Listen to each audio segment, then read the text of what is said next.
Chers amis barman, chers amis internautes, bonjour à toutes et à tous. Je suis très content de vous retrouver aujourd'hui pour un nouveau tuto cocktail sur la chaîne de la 25e heure pour vous présenter un très grand cocktail, le célèbre incontournable cocktail Bellini. Alors le cocktail Bellini, il tire son nom de l'artiste peintre italien qui s'appelait Giovanni Bellini, ne pas confondre avec le musicien, qui était un spécialiste de la couleur et qui sera le père et le formateur entre autres de Titien, bien sûr, en Italie. Alors ce cocktail, il a été mis au point après-guerre par monsieur Giuseppe Cipriani au mythique Harris Bar de Venise. Alors pourquoi ce cocktail a été créé à Venise? C'est tout simplement que tout autour de Venise, dans toutes les plaines, il y a des spécialités, c'est la pêche. Alors pour tous ceux qui, comme moi, ont pu aller cueillir des pêches en Italie au moment de la saison, c'est-à-dire de mai à septembre, c'est assez magnifique. Ce cocktail ne s'entend donc que avec de la pêche fraîche. La seule chose pour des petits problèmes d'approvisionnement, toujours en ce moment, j'ai cédé à la pêche jaune, donc vous n'aurez pas tout à fait la même couleur, mais sinon tout l'esprit du cocktail sera présent. Pour bien réaliser un cocktail Bellini, en fait, sur la base, c'est très facile. Il vous faut une purée de pêche et puis un vin effervescent. Donc si c'est facile, en fait, c'est compliqué. Premièrement, il vous faut une belle flûte à champagne. C'est un très grand cocktail. Il vous faut une très belle flûte, bien rafraîchie. La fraîcheur, ça va être très important. Il vous faut un excellent vin. Je vous conseille de prendre, comme en Italie, un Prosecco, un vin effervescent. Ici, j'ai pris un extra dry, mais vous allez voir, ce sont des vins effervescents qui sont un petit peu plus florales, un petit peu plus secs et qui s'expriment très bien avec du fruit. Ensuite, il vous faut de la pêche fraîche. Je vous conseille de faire ce cocktail en saison. Il vous faut absolument de la pêche fraîche. Toutes les purées de fruits que vous allez pouvoir trouver utilisées, c'est bien, c'est très sympathique, mais vous n'aurez jamais la puissance du fruit frais. Alors, en fait, la purée au Harris Bar, elle est préparée maison. Il vous faut de la petite pêche que vous allez couper, enlever toute la peau et vous allez couper en tout petits morceaux. Ces petits morceaux, vous allez les mettre dans un verre ou dans un récipient et puis vous allez venir les presser. Mais la pêche, elle a besoin d'être un petit peu aidée, donc on peut un petit peu améliorer la recette. Vous allez pouvoir, suivant son taux de sucrage, utiliser un petit peu de sirop de sucre de canne. Et puis en plus, ça va vous apporter un petit peu de liquidité. Le petit secret, ne pas hésiter à la renforcer. Moi je travaille ici avec la maison Giffard, à la renforcer avec une liqueur de pêche, ici la liqueur de pêche de vigne. Et puis si elle manque un peu de peps, un petit peu d'acidité, vous allez pouvoir rajouter dedans du jus de citron jaune. Vous allez bien équilibrer votre recette.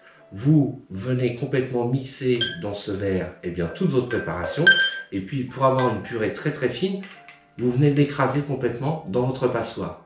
Ce qui ne vous empêche pas à la fin de venir verser votre purée bien fine dans votre verre. Pour résultat, vous allez obtenir une délicieuse liqueur de pêche maison. N'hésitez pas à laisser la pluie.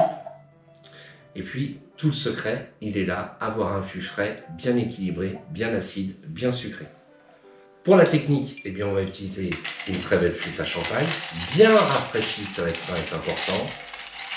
Le secret du barman, c'est la température. Vous venez égoutter votre verre pour avoir un verre parfaitement rafraîchi. Ici, j'ai un très grand verre. En tout, il va faire 20 centilitres. Donc, je vais adapter ma recette à ma verrerie. Normalement, c'est un long drink qui fait 4 centilitres de liqueur de pêche maison pour 8 centilitres de Prosecco. Donc, moi, je vais augmenter un petit peu. Je vais presque doubler mes doses. On va passer à 8 centilitres de liqueur de pêche.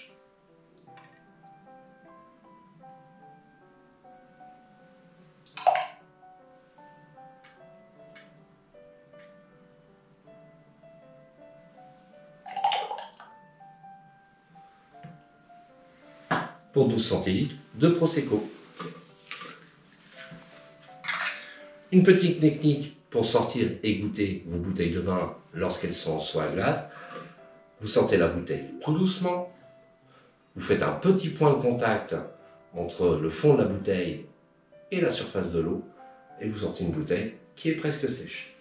Et vous venez doucement ajouter 12 centilitres de votre Prosecco.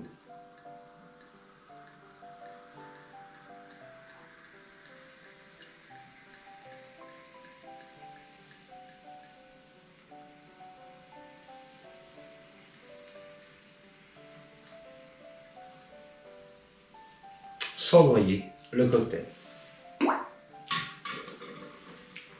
Vous attendez un tout petit peu que l'effervescence retombe.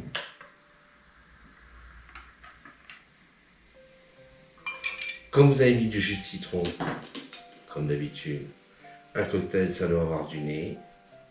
Vous venez exprimer un zeste. Et puis en décoration, vous venez prendre un généreux morceau de pêche qui vient finir votre décoration. Et je suis très content de vous présenter un Bellini à la méthode vénitienne. En ce jour où il fait très beau, eh bien, je vous souhaite une bonne dégustation. Bien sûr, comme d'habitude, n'oubliez pas de vous abonner. Merci beaucoup, à bientôt, et puis je vous souhaite une belle journée. Si ce tuto vous a plu, n'hésitez pas à vous inscrire, vous abonner et réagir sur la chaîne de la 25e heure.